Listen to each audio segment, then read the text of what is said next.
Friends, ఇక్కడ కనిపిస్తున్నది నేను పెంచుతున్న క్యాట్స్లో ఇదొక క్యాట్. దీన్ని నడుము పక్క భాగాన వెన్నుపూసకు పక్కన ఎవరో కొట్టారు. చాలా పెద్ద గాయమే అయింది. గాయాన్ని చూపిస్తాను చూడండి. చాలా పెద్ద గాయం. గాయం అయినప్పటి నుంచి అది అలా లాగుతూ ఉంది. చాలా పెద్ద గాయం. లోపల దాని కండరాలు నాకు కనిపిస్తూ ఉన్నాయి, చాలా రెడిష్ కలర్లో. మీరు కూడా గమనించవచ్చు. దాదాపు 2 రోజుల నుంచి నాకు అలా కనిపించింది. నేను డాక్టర్ దగ్గరికి తీసుకెళ్తే ఈ ప్రిస్క్రిప్షన్ రాసిచ్చాడు. ఒక ఆయింట్మెంట్ రాసిచ్చాడు. అదే ఆయింట్మెంట్ ఇది. ఇంకొకటి ఉదయం 1 ml, సాయంత్రం 1 ml బీట్ టాప్ పెట్టని ఇది ఒకటి ఇచ్చాడు.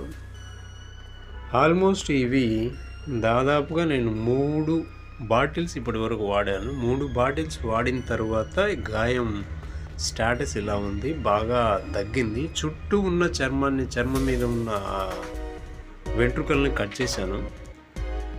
ఇప్పుడైతే రికవరీ దశలోనే ఉంది. కానీ కొన్నాళ్ళ తర్వాత ఇది అరవడం మొదలుపెట్టింది. ఎందుకు అరుస్తుందో నాకు అర్థం కావట్లేదు. ఒంటరిగా ఉంటుంది, వేరే వాటితో కలవట్లేదు, ఒంటరిగానే ఉంటుంది. ఏదో చూస్తుంది అది.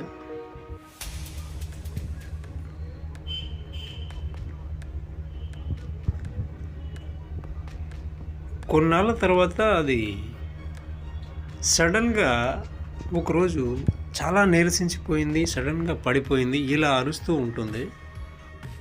ఇంకా ఎక్కువసేపు వెయిట్ చేయడం కరెక్ట్ కాదని డాక్టర్ దగ్గరికి తీసుకెళ్తే ఈ ప్రిస్క్రిప్షన్ రాసిచ్చాడు. ఆ ప్రిస్క్రిప్షన్లోని మందులు నేను ఇప్పుడు చూపిస్తాను చూడండి. ఇది ప్రిస్క్రిప్షన్లో రాసిన 2వ మందు రివెల్ వచ్చేసి. ఇది వచ్చేసి సావా హెల్త్ కేర్ వాళ్ళది. 2వది వచ్చేసి షార్క్ ఆఫర్ బౌల్ అని 2వది అలంబిక్ ఫార్మా వాళ్ళది. ఈ రివెల్ను ఇప్పుడు పిల్లికి ఇవ్వబోతున్నాను నేను. దాదాపు 1 ml ఉదయము, 1 ml సాయంత్రము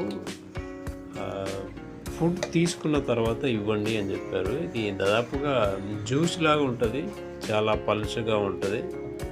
1 ml తీసుకొని పిల్లికి ఇవ్వబోతున్నాను. ఇక 2వది వచ్చేసి దీని పేరు షార్క్ ఆఫర్ బౌల్.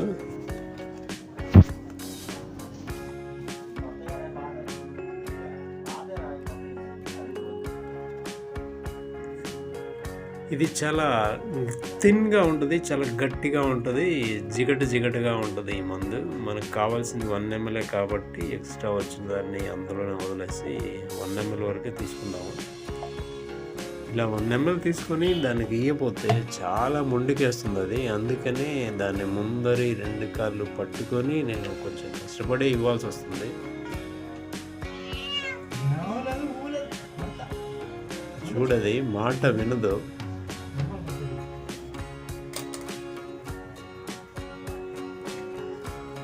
అయ్యో చాలా కష్టపడుతుంది.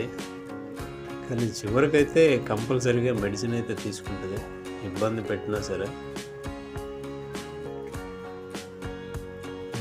దాదాపు ఇప్పుడు 10-15 రోజులు అవుతూ ఉంది హాస్పిటల్కి వెళ్ళొచ్చి. ఇప్పటికైతే బాగానే ఉంది, ఫుడ్ కూడా బాగానే తీసుకుంటుంది. చివరిసారి అయిన గాయం అయితే పూర్తిగా మానింది. డాక్టర్లను అడిగితే ఏమైంది అంటే కామెర్లో అని చెప్పారు. ఆ కామెర్లకు ఈ మెడిసిన్ అయితే వాడుతున్నాను. జాండీస్ మనుషులకే వచ్చాయి, కానీ ఇంతకుముందు జాండీస్ ఇప్పుడు జంతువులకు కూడా వస్తున్నాయి. నా దగ్గర ఉన్న 3 క్యాట్స్ని మీరు చూస్తున్నారు, చాలా ఆరోగ్యంగా ఉన్నాయి. అందులో ఇది ఒక్కటే కొంచెం ఈ దెబ్బ తగలడం వల్ల అనారోగ్యం పాలైంది. మీలో ఎవరైనా పెట్ లవర్స్ ఉన్నారా? చాలా వరకు కోలుకుందనే చెప్పొచ్చు. గాయం పూర్తిగా మానిపోయింది. ప్రెజెంట్ అయితే అది పడుకునే ప్లేస్ ఇది. అది ఈ విధంగా ఉంటుంది. బాగానే ఉంది. తొందరలోనే బాగా కోలుకుంటుందని ఆశిస్తున్నాను. ఇంతవరకు వీడియో చూసినందుకు మీ అందరికీ చాలా థ్యాంక్స్.